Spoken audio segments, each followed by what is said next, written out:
جو نام ہے وہ تو بہت ہی کریڈیبل نام ہے. انڈیپینڈنٹ مائنڈ کے جج رہے ہیں ساری زندگی وہ, اور ان کی میرا خیال ہے جو پی ٹی آئی کے بھی جو ریپیوٹڈ لائرز ہیں پی ٹی آئی کے, وہ اچھی طرح جانتے ہیں کہ تصدق جیلانی صاحب کس ذہن کے آدمی ہیں, اور اگر انہیں انکوائری کمیشن کا سربراہ بنایا گیا ہے تو وہ اس کے ساتھ کم سے کم جو ہے وہ کریں گے, اعتماد کریں گے, زیادہ سے زیادہ اعتماد کریں گے. ایون پیپل لائک میرا خیال ہے جو ان کے پی ٹی آئی کے لائرز ہیں, ایون سلمان اکرم راجہ ہو جائیں یا ظفر صاحب ہو جائیں, ایون اگر آپ پیپل لائک اعتزاز احسن وغیرہ سے بھی پوچھیں تو نام کی حد تک تو ایک بہت ہی اچھا نام ہے تصدق جیلانی. جو پی ٹی آئی کا آبجیکشن ہے وہ نام پہ نہیں ہے. پی ٹی آئی کا آبجیکشن ایک پرنسپل پر ہے ان کے نزدیک کہ اگر زیادہ بہتر ہوتا کہ سپریم کورٹ, جس طرح بے نظیر کہہ رہی تھی کہ سپریم کورٹ خود اس معاملے کو ٹیک اپ کرتی ہے, اور میں نے پہلے دن بھی یہ کہا تھا کہ سپریم کورٹ کو خود ٹیک اپ کرنا چاہیے تھا. لیکن تصدق جیلانی صاحب, پہلی چیز یہ کہ اس ٹرمز آف ریفرنس جو دیا گیا ہے اس پہ جو ہے کس حد تک متفق ہوں گے. یقینی طور پہ ان کی جب کنسرن لی گئی ہوگی تو ان سے ٹرمز آف ریفرنس بھی ڈسکس کیے گئے ہوں گے غالباً, مجھے اب کیے جائیں گے.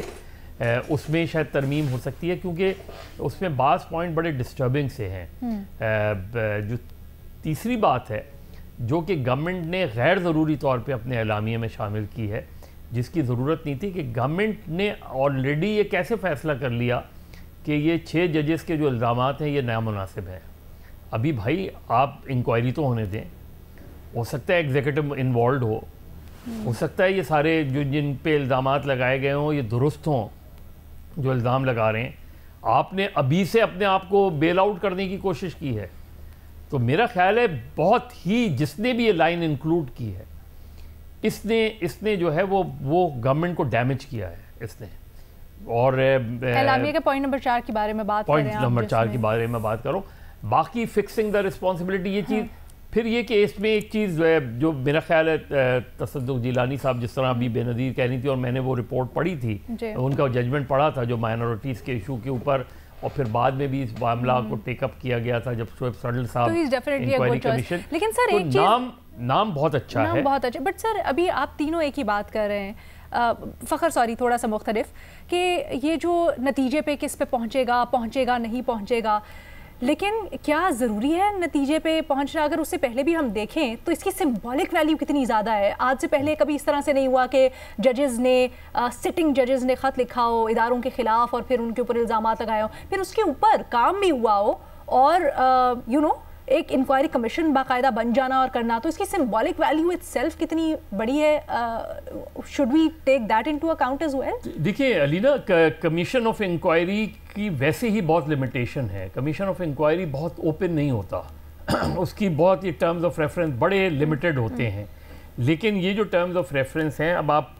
دیکھیں نا, اس کے اندر جب فکسنگ دا رسپانسبلٹی کا مسئلہ آئے گا تو اس میں سوال یہ ہے کہ اگر فرض کریں یہ چیزیں, ان کے الزامات درست ثابت ہوتے ہیں, کیا یہ گورنمنٹ اس پوزیشن میں ہے کہ ان لوگوں کے خلاف کارروائی کرے؟ اگر فرض کریں کمیشن یہ ریکمنڈ کرتا ہے کہ یہ الزامات درست ہیں, یہ جو چیزیں ہیں اس کے اندر یہ باتیں درست ہیں اور ان لوگوں کے خلاف کارروائی ہونی چاہیے, کیا گورنمنٹ نے اس اعلامیہ میں بھی نہیں لکھا, کیا وہ یہ شورٹ کرتے ہیں کہ اگر 60 روز یا جتنے بھی روز اس کے پیریڈ ہے اس میں وہ ریکمنڈ کرتے ہیں, تو کیونکہ اگر وہ نہیں ہوتا تو پھر تو بہت زیادہ معاملہ کمپلیکیٹ ہو جائے گا. اگر وہ ہوتا ہے اور رسپانسبلٹی اور ان کے الزامات درست ثابت ہوتے ہیں, رسپانسبلٹی فکس کی جاتی ہے, تو میرا خیال ہے جو بھی پی ٹی آئی کا بھی جو شور شرابہ وہ ہے, اب حالانکہ بالکل میں فخر سے ایگری کرتا ہوں کہ اس میں پی ٹی آئی کو خامخواہیں انوالو ہونا ہی نہیں چاہیے تھا, ان کا انوالو نہ ہونا ان کے لیے بہت بہتر تھا.